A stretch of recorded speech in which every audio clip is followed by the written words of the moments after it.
Hi friends, welcome back to my channel. இன்றைக்கி நம்ம பார்க்க போகிறது ஒயிட் சாஸ் பாஸ்தா ரெசிபிங்க. அதுக்கு நம்ம என்னென்ன தேவையான பொருட்களை பார்க்கலாம். வாங்க வீடியோக்குள்ளே போகலாம். நான் வந்துட்டு பாஸ்தாவை நல்லா ஹாட் வாட்டர் பாயில் ஆனதும் அதில் நான் வந்துட்டு 2 டேபிள் ஸ்பூன் ஆயில் விட்டுட்டு நான் பாஸ்தாவை ஆட் பண்ணியிருக்கேன். இன்றைக்கி நான் வந்துட்டு ப்ரீமியம் பாஸ்தா எடுத்திருக்கேன். அது கூட கார்ன்ஃப்ளோர், மில்க்கு, ஆரிகானோ, அப்புறமா பட்டர் எடுத்திருக்கேன். அப்புறம் பெப்பர் பவுடர் எடுத்திருக்கேன். இந்த 5 ரெசிபி தான், இந்த 5 இன்க்ரீடியன்ட் தான் நம்ம இந்த ரெசிபியோடைய தேவையான பொருட்கள். நான் வந்து பாஸ்தாவை ரெடி பண்ணி எடுத்திருக்கேன்.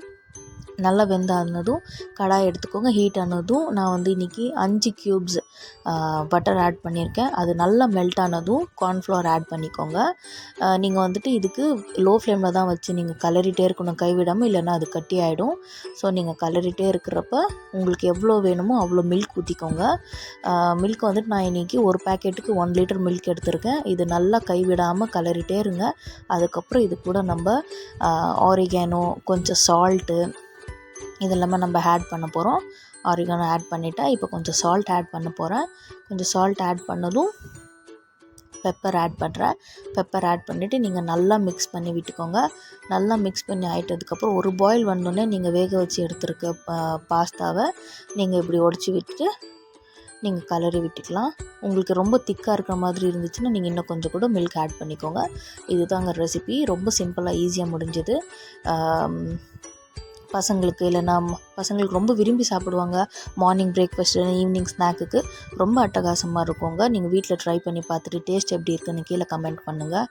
ரொம்ப எல்லாருமே விரும்பி சாப்பிடக்கூடிய ஒரு ரெசிபி, ஒரு ஸ்நாக் தாங்க இது. பிரேக்ஃபாஸ்ட்டுக்கும் எடுத்துக்கலாம், நீங்கள் ஸ்நாக்கும் எடுத்துக்கலாம். ரொம்ப குயிக்காக முடிஞ்சிருங்க, அவ்வளோதான். ரொம்ப டைமே எடுக்காது. ஸோ நீங்கள் பிரேக்ஃபாஸ்ட், மார்னிங்குக்கு, டிஃபனுக்கு கூட நீங்கள் பசங்களுக்கு கொடுத்து அனுப்பலாம். ஸோ நீங்கள் வீட்டில் ட்ரை பண்ணி பார்த்துட்டு எப்படி இருக்குன்னு சொல்லுங்கள். தேங்க்ஸ் ஃபார் வாட்சிங் ஃப்ரெண்ட்ஸ்.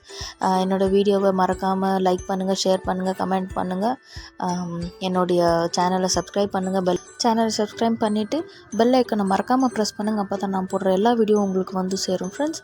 இன்னொரு வீடியோவில் உங்களை சந்திக்கும் வரை நன்றி, வணக்கம் ஃப்ரெண்ட்ஸ். ப்ளீஸ் மறக்காமல் ஷேர் பண்ணுங்கள், கமெண்ட் பண்ணுங்கள். Bye friends, take care.